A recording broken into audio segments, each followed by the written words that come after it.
अस्सलामुअलैकुम, मैं Ibrahim Khan and welcome to my YouTube channel. आज का हमारा टॉपिक है वेरिएशन। वेरिएशन को पढ़ने से पहले इसका एक लिंक होता है रेशो से। वेरिएशन दरअसल कहते हैं कि आप अगर किसी एक चीज़ में चेंजिंग करते हैं तो उसके बिहाफ पर दूसरे चीज़ में क्या चेंजिंग होती है, इसे हम वेरिएशन कहते हैं, जिसे वेरी कहते हैं।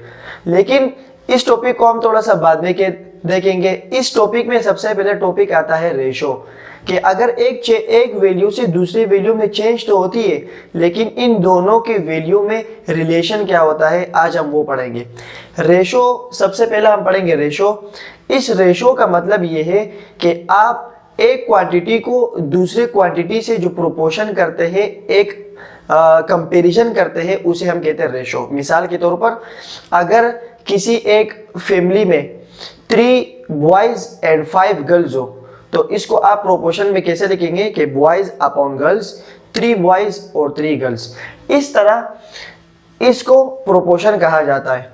प्रोपोर्शन में हम डिनोट करते हैं एक क्वांटिटी और दूसरी क्वांटिटी को, दो क्वांटिटी को हम कंपैरिजन करते हैं। कंपैरिजन में 1 और 2 क्वांटिटी, ये जो दो डॉट आपको नजर आ रहे हैं इसको दरअसल कहते हैं रेशो। मीन्स के ए रेशो बी, आप इसको रेशो ए से भी लिख सकते हैं। डिवाइड को कहते हैं रेशो, अपॉन को उसे रेशो कहा जाता है।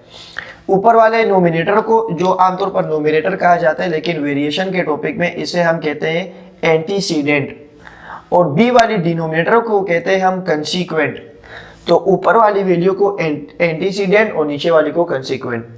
अब मान लो कि मैं कहता हूं आपके पास 3 ब्लैक पेन है और 4 ब्लू पेन है, तो इसको रेशो में कैसे लिखेंगे कि 3 और 4, दो पेन का हमने कंपैरिजन किया, उसका रेशो निकाला तो 3 और 4 आया, 3 ब्लैक और 4 ब्लू। तो इस तरह ये आपके पास कंपैरिजन कहलाता है।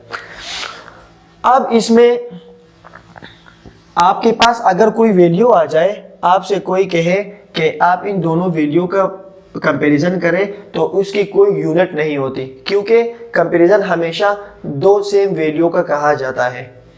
जैसे अगर आपके पास कुछ सवाल आएंगे एग्जांपल में कि आपको बोलेंगे आप 70 केजी में और 35 केजी का कंपैरिजन करें, तो ये दोनों तो केजी में है। 70 को मैं न्यूमरेटर में, जिसे एंटीसीडेंट कहते हैं, और 35 को मैं यहाँ पर भी लिख सकता हूँ। अब अगर ये दोनों डिवाइड हो सकते हैं, लोएस्ट टर्म में आ सकते हैं, तो इसको हम कंपैरिजन कहते हैं। जैसे मिसाल के तौर पर अगर दो क्वांटिटीज का आप रेशो निकाल रहे, तो आप ऐसे तो नहीं बोलेंगे कि ऊपर 100 और नीचे 50। जितना आप कम कर सकते हैं उसे हम कहते हैं प्रोपोर्शन। जैसे 35 को अगर मैं डिवाइड करूं, 35 1 ज़ा 25 और 25 2 ज़ा 70, तो ये इसका रेशो आया 2 डिवाइडेड बाय 1, और इसको मैं ऐसे भी लिख सकता हूं कि 2:1। मीन्स के 70 केजी और 35 केजी में 2:1 का डिफरेंस है। कैसे कि अगर इस 1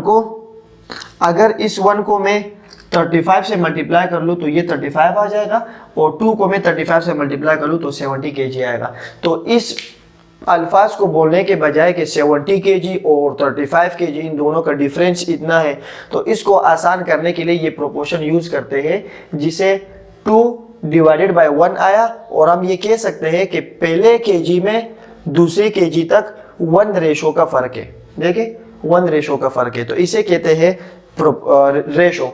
ये तो रेशो। अब इस रेशो के हम कुछ क्वेश्चन कर लेते हैं। जैसे आपके पास क्वेश्चन में कह रहा है कि आप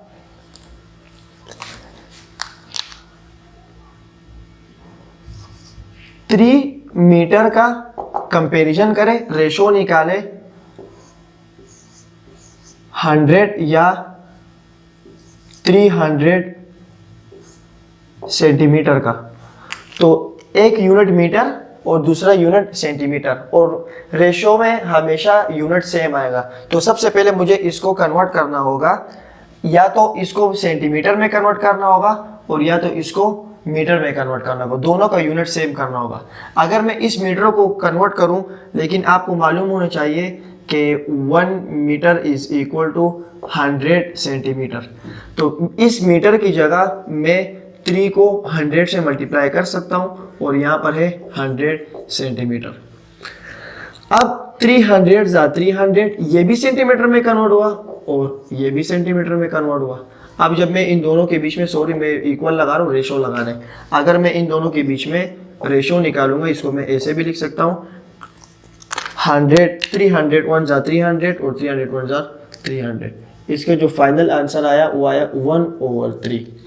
इसको मैं ऐसे भी लिख सकता हूँ कि 1:1 के इन दोनों के 3 मीटर और 300 सेंटीमीटर इनके दरमियान 1:1 का रेशो है। मतलब रेशो बिल्कुल भी नहीं है, मतलब बराबर है, जितना रेशो इतना है उतना ही रेशो इतना है। दोनों का रेशो सेम है, मतलब ये दोनों सेम क्वांटिटी है। और यूनिट हमेशा नहीं लगाते, क्योंकि अगर मैं यहाँ पर यूनिट लगा दूँ सेंटीमीटर और यहाँ भी सेंटीमीटर, तो दोनों आपस में डिवाइड होके 1 आ जाएगा और यही आपका रेशो है। तो इस तरह इसकी रेशो मालूम करते हैं। रेशो के बारे में ओरली पढ़ लेते हैं। जैसे मिसाल के तौर पर आपके पास आ रहा है कि एक क्वांटिटी है, एक अगर क्लास में 15 गर्ल्स है और फिर 14 बॉयज़ है, तो आप उनका कंपैरिजन कैसे करेंगे? अगर आप बॉयज़ ओवर गर्ल्स का निकाल रहे तो 15/13 या 14, इस तरह आप लोग रेशो निकाल सकते हैं। तो ये था वेरिएशन और रेशो का एक इंट्रोडक्शन। अगले टॉपिक में हम इसके क्वेश्चन पढ़ेंगे। तो keep sharing and keep learning. अल्लाह हाफिज़।